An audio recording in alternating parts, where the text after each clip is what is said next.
Good evening, my name is Leoric Silverbloom, and I will be your host for tonight. Anjir, udah lama nggak ke ruangan ini anjing, berdebu anjing. Jadi, ya ini kalau buat kalian yang nggak tahu, ini bakal jadi remake. Dulu gue sempat bikin video ini juga dalam bahasa Inggris, kayak di sini. Ting! Thumbnail. Editing magic. Udah lama gue nggak ngerasain. Makasih Hugin. Oke, malam ini kita bakal ngomongin sejarah dari storytelling, atau bercerita, mendongeng. Dan kenapa gue rasa Dungeons and Dragons itu evolusi dari oral storytelling. Atau dalam bahasa Indonesianya bercerita atau dongeng secara lisan kali ya. Lisan, oral kan. Bisa pakai teks, cuma karena kita mulai dari awal banget ya, ini nggak mungkin ke cover semua secara utuh.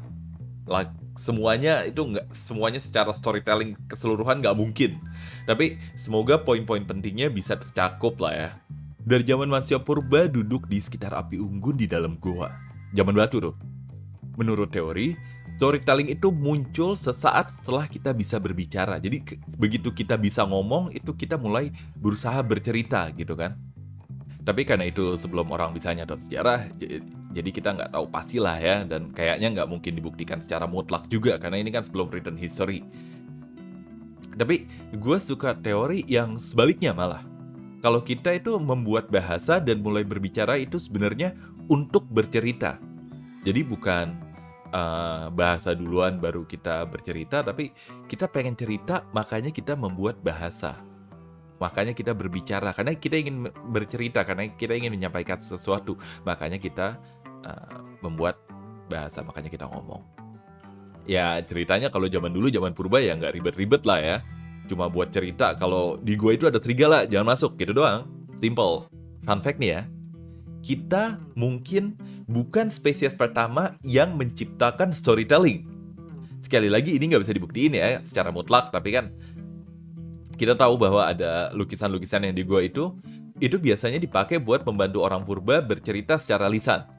Buat cerita di api unggun gitu kan, sambil cerita sambil nunjukin ini gambar babi misalnya kan. Nah, itu lukisan gua paling tua itu dibuat oleh Neanderthal. Beda spesies sama kita, dan kita tahu bahwa mereka itu cukup pintar dan bisa berbicara, bisa ngomong, mereka punya bahasa. Nah, biasanya cerita-cerita awal kayak gini itu dipakai buat menjelaskan fenomena-fenomena alam. Terus bisa juga dipakai buat ngajarin cara berburu misalnya, dan juga dipakai untuk melestarikan adat dan ritual-ritual. Cerita-cerita kayak gini biasanya penuh makna dan mengajarkan kita cara untuk bertindak dalam situasi tertentu. Misalnya kalau ada banjir atau ada tanda-tanda tsunami gitu kan, itu ada legendanya gimana, terus kita mesti ngapain, itu ada. Aspek makna ini, makna dalam cerita ini, itu masih ada sampai sekarang. Bisa kita lihat di cerita-cerita zaman sekarang. Tapi di sini kita lihat orang purba ya, mereka menjelaskan fenomena-fenomena yang mereka nggak ngerti itu, mereka jelaskan dengan hal-hal supernatural, kayak dewa dan spirit gitu kan. Ngomongin oral storytelling, penasaran nggak sih gimana caranya supaya cerita tetap konsisten, tetap sama gitu? Kan kalau kita cerita ke orang lain kan suka beda dikit ceritanya kan. Terus kita cerita ke orang lain lagi beda lagi, terus kita cerita ke orang lain lagi beda lagi. Nah, itu dikit-dikit itu setelah ribuan tahun kan ceritanya bisa berubah drastis, ya kan? Bisa amat sangat berubah. Nah, gue pengen ngomongin juga ini, tradisi Afrika yang namanya kepemilikan cerita. Nah, apaan tuh? Apakah copyright gitu, kayak copyright? Bukan. Tapi ini konsep di mana setiap cerita punya pemilik resminya, dan cuma si pemilik ini yang punya cerita versi aslinya. Orang lain boleh nyebar, boleh dengar cerita dia, boleh nyebarin, boleh ceritain ke orang lain, tapi mereka bukan pemilik dari cerita itu. Dan nggak boleh ngaku sebagai pemilik dari cerita itu. Kalau ada perbedaan dari dua versi cerita yang sama misalnya, atau mereka ada bagian yang kurang jelas, detail-detailnya yang lupa gitu kan, itu bisa ditanyain langsung ke pemilik cerita ini buat dikoreksi dan buat konfirmasi yang mana yang benar gitu kan. Jadi pakuan utamanya itu pemilik cerita ini, sama kepemilikannya itu bisa diwariskan, dan itu ada ritual-ritualnya lah ya. Tapi itu bukan berarti cerita itu tidak berubah sepanjang zaman. justru cerita itu wajib berubah mengikuti zaman. Contohnya cerita tentang Kwaku Anansi, ini dia itu dewa laba-laba, dia pemilik segala cerita di tradisi Afrika ya.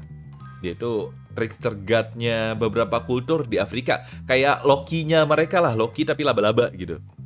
Itu kalau diceritain di zaman sekarang, itu bisa masukin HP ke dalam ceritanya, ngomongin tentang HP, internet, VTuber, streamer gitu. Gitulah pokoknya ngikutin zaman dia. Makanya waktu itu ceritanya ditulis kan sama orang bule, orang Eropa, itu diprotes sama orang Afrikanya. Soalnya kalau udah ditulis, ceritanya stagnan, ceritanya berhenti berevolusi. Dan itu kejadian sampai sekarang Anansi, biarpun berusaha dikembangkan lagi, tetap aja orang tahu cerita tertulisnya, makanya nggak berubah lagi itu cerita. Tapi ada juga cerita lisan yang survive sampai sekarang justru karena ditulis dan dicatat. Contoh cerita lisan yang terkenal versi tertulisnya itu The Epic of Gilgamesh dan anjir, gue di video sebelumnya di roasting Hugi nih nyebut namanya. Nih kayak di klip kali ini. And the Odyssey. And the Odyssey. Odyssey. Odyssey. The way that he talks, whack. Yeah, surprise, they were oral stories at some point. Magic of editing. Coba ya, kali ini ya, kita coba lagi ya. The Odyssey. Bener gak? Yes, it is. You're right. Yes. Yes, you're right. You were right. You're right. You were correct. Yes, it was. A similar story happened to a young man in the Pacific Northwest about 20 years ago.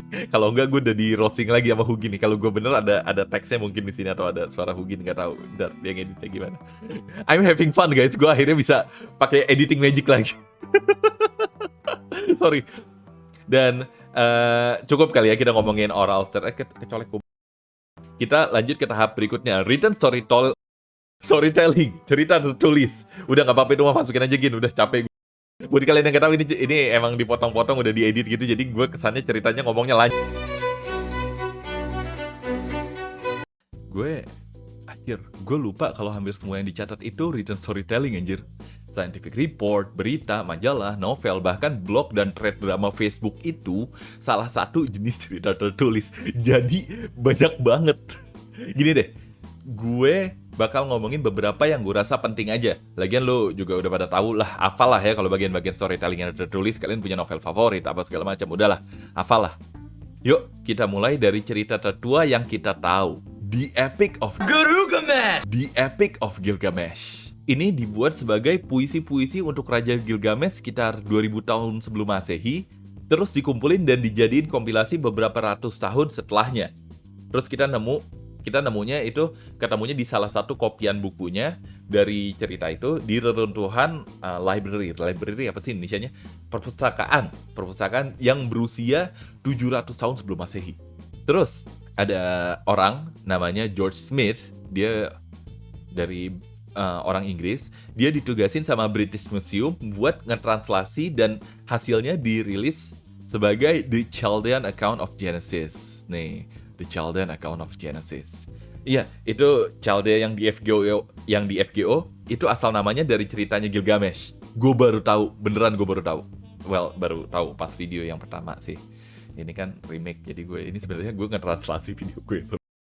Dulu gue baru tahu, sekarang udah nggak. Tapi gue lebih suka sama judul aslinya sih. Judul aslinya itu Shutur Elishari, Surpassing All Other Kings, melampaui semua raja lainnya. By the way, ngomongin British Museum, kayaknya mereka jual replikanya deh, replika tabletnya deh. Dan gue itu ngiler banget pas ngeliatnya, mana murah lagi anjing. Nah, nih gambarnya nih. Nih, itu dijual replikanya. Gue maaf kalau kalian mau ngirimin gue gift atau kado atau apa, kirimin kopian ininya ada di British Museum, itu ada di toko souvenir. Terus kita ngomongin Bible, Alkitab, Injil. Tapi gue rasa kalian semua udah tahu lah ya soal Bible ya, dan karena ini topik sensitif juga, jadi kita skip aja. Iya, oke. Apa lagi ya? Oh, berita cetak. Jerman 1609, penting tuh, agak obsolete karena kita baca berita dari HP sekarang, tapi ya gitu. Sama apa ya? Internet. Bentar, kejauhan, mundur dikit. Internet, gue mau ngomong internet di segmen selanjutnya. By the way, ini di skrip awal gue tulis written stories been here since forever and most of them can be their own videos. So yeah, I'll give them their own videos. Atau mungkin ini bisa diklip sama Hugin. Sah! Nah, itu gue ngomong gitu kan. Sampai sekarang gue nggak ada videonya. Jadi gue kalau ngomong nanti gue bikin lagi videonya ya terpisah ya. Itu gue alasan aja kalau itu gue udah males ngomongin, kalau gue udah males bahas, gue alasannya begitu. Sampai sekarang juga sih. Iya ntar next stream lah ya, gue coba lah ya. Terus gue lupa. Anyway, lanjut. Digital storytelling. Kalau kita ngomongin digital, kita mikirnya foto, movie, YouTube, video, blogs, kayak gitu kan? Bukan. Yang gue maksud di sini itu mereka itu apa ya? Kalau kayak foto, movie, video YouTube gitu itu ya wadah baru sih untuk bercerita, iya. Tapi alat bantu visual dan oral gitu kan dalam written storytelling itu bukan hal yang baru gitu kan. Itu udah lama dan teater udah ada dari zaman kapan, ya kan? Film atau video YouTube kan cuma media baru buat pertunjukan teatris kan, buat teater gitu ceritanya. Buat kita bercerita, kayak gue nih cerita oral storytelling sekarang yang gue lakuin sekarang. Kayak gitu udah lama gitu kan. Sama aja medianya baru tapi tetap aja namanya oral storytelling atau theatrical storytelling atau gimana. Tapi tetap aja bukan digital storytelling. Nah, digital storytelling itu gimana? Role playing video games. Spesifik ya, karena beberapa game ceritanya nggak penting-penting amat sih. Palo sama Apek.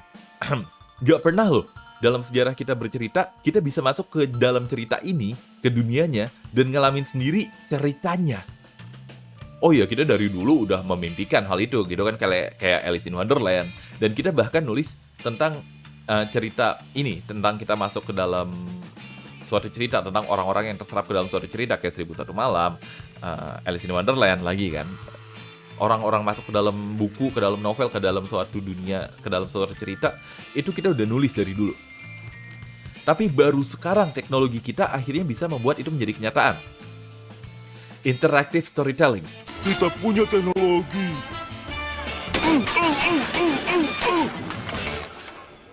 Iya kan? Baru sekarang kita bisa menjalani cerita itu sebagai salah satu karakternya. Kita jadi mereka. Bahkan bisa ngeblur mana dunia nyata, mana fiksi, kayak Doki Doki Literature Club atau Undertale gitu kan. Itu kan breaking the fourth wall, di mana fiksi itu masuk ke dalam dunia kenyataan kita. Dan itu keren banget gue rasa sih. Itu suatu tipe bercerita yang baru.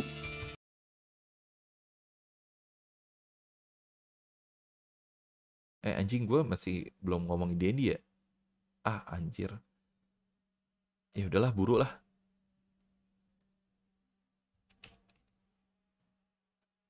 Nih, nggak usah gue potong ya gini, jadi satu seksi aja. Akhirnya, ngomongin di Dungeons and Dragons, gas. Akhirnya nyampe juga kalian biar kenal Dungeons and Dragons. Oke, jadi D&D bukan tentang menciptakan cara baru buat storytelling. Nggak kayak digital storytelling, kayak video game, enggak. Tapi ini merupakan kombinasi dari semua bentuk storytelling yang kita tahu. Kan di D&D ada elemen lisannya dan ada elemen interaktifnya. Jadi kayak the old meets the new gitulah ya. Keren kan? Ini versi modernnya, lu duduk di sekitar api unggun dan cerita tentang dewa, monster, pahlawan, dan lain-lain gitu kan. Kayak gitu. Lengkap pakai ritualnya. Ada jamuan-jamuannya. Lu di D&D pasti makan, pasti minum. Ada jamuannya. Sama ada apa ya? Tahayul kali ya. Kayak lu sebelum ngerol dadu, biar hasilnya bagus, lu tiup dulu gitu. Fuh gitu, kayak yuyu. Persis. Oke, buat kalian yang nggak pernah main Dungeons and Dragons, mungkin kalian mikir kalau Dungeon Master-nya, DM, itu narator dari ceritanya. Itu dia yang cerita. Iya, mereka narator, tapi bukan satu-satunya storyteller. Playernya, kalian, yang main jadi aktor dalam ceritanya gitu kan, kalian yang main jadi aktor dalam ceritanya, itu juga bagian dari storyteller, dari storytelling itu. Buat gue ini salah satu bentuk storytelling yang gue rasa keren sih, dimana semua partisipan itu adalah pendengar dan juga storytellernya secara bersamaan gitu kan. Jadi kalian yang bercerita, kalian juga yang mendengar. Itu keren banget gue rasa. tiap orang berpartisipasi dan berkontribusi dalam ceritanya, dan yang lain juga bereaksi terhadap hal tersebut gitu kan. Kalian cerita, yang lain interaksi, mereka terus You think you'd get there? Try that again. karena mereka bereaksi gitu kan, itu jadi giliran mereka untuk bercerita, terus kalian bereaksi, terus itu jadi giliran. Itu keren banget. Dan gue rasa itu yang bikin Dungeons and Dragons berasa hidup, berasa nyata gitu kan. Karena interaksinya itu You think you'd get there? Try that again. genuinely interaksi antar manusia. Buat kalian yang nggak tahu, Dungeons and Dragons itu aslinya dari game perang. Editin, Gin. Itu aslinya Dungeons and Dragons yang war games-nya itu. Di depan muka gue aja, udah di samping kanan kan kosong, nggak apa-apa. Tadinya cuma simulasi perang dan battle gitu kan. Baru dari situ berubah jadi sistem roleplay. Lah, kok bisa berubah jadi sistem roleplay? Kenapa gitu kan? Karena kita ada kecenderungan untuk ngasih cerita ke dalam perangnya. Jadi kita lagi sambil main game perang, kita kasih cerita, wah ini ceritanya dia baru datang dari sini, mau nyerang ini, terus gini. Kita mau memberikan makna ke dalam suatu pertarungan yang lagi kita mainin tuh, kita beri makna. Oh kalau dia kalah, misalnya ntar desanya di belakang dia ntar hancur, ntar di raid sama orc misalnya, contoh ya. Tapi apapun alasannya, cerita itu ada di sekitar kita. Hampir seluruh kehidupan kita habisin buat cerita. Kayak dari mana, abis ngapain, lagi sama siapa, itu kan cerita kan.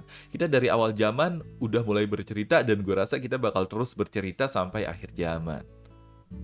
So ya, tiap kali kalian nge-roll dadu dan roleplay, kalian melanjutkan tradisi yang amat sangat tua. Dan buat kalian yang belum pernah nyobain Dungeons and Dragons atau tabletop role-playing games lain, cobalah main gitu kan. Mungkin kalian bakal suka. Toh ini udah jadi bagian dari kita juga sebagai manusia buat bercerita kan, untuk sharing cerita. Jadi ini cocok banget mungkin buat kalian. What I'm saying is, go play Dungeons and Dragons, cobain, gas. I don't know, gue bisa nge-DM kalian kok kalau gue gabut gitu kan. Kalau gue nggak ada kerjaan, kontak aja, gak apa-apa. So yeah, go play Dungeons and Dragons, go, shoot. Anjir, udah lama gue nggak pakai ini lagi, nggak pakai background ini lagi. Jadi ya gitulah ya, kita udah ngebahas soal storytelling itu. Dan gue udah lama juga nggak bikin video kayak gini, video sejarah panjang kayak gini. Soalnya dulu kan jujur interaksinya kurang kan. Gue kan pengennya berinteraksi, kalian ngobrol di chat gitu kan, komen.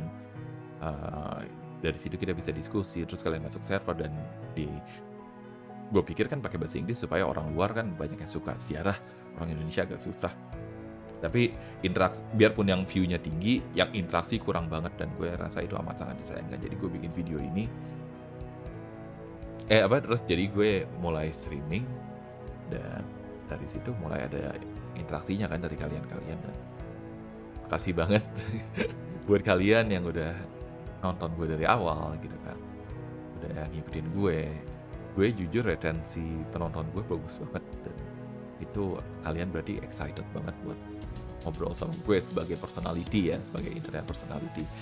Sejarah jujur, stream sejarah masih sepi, kalian brengsek kalian.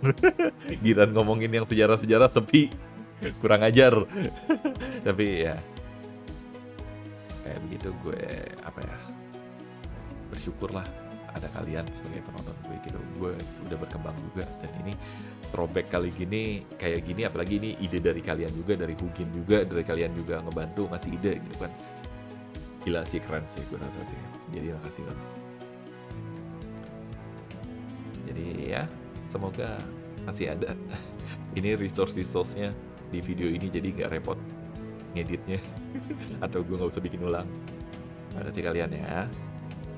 Kalau kalian enjoy, suka videonya, kalau kalian suka dengan formatnya, tulis di komentar supaya gue tahu gitu kan, supaya gue bisa bikin lagi kayak begini kalau kalian mau. Jadi komentar kalau kalian suka, komentar, jangan didiemin aja, ntar gue nggak bikin lagi, mager gitu kan. Oh sepi nih, ya udahlah, ntar gue bahas di stream aja gitu. Jadi ya kalau kalian suka ya, thank you banget buat kalian. Ciao. Sekarang gitu ya. Dulu tuh I hope you enjoy this video and good night. Dulu kayak gitu anjing. Awal-awal, sekarang mah ciao.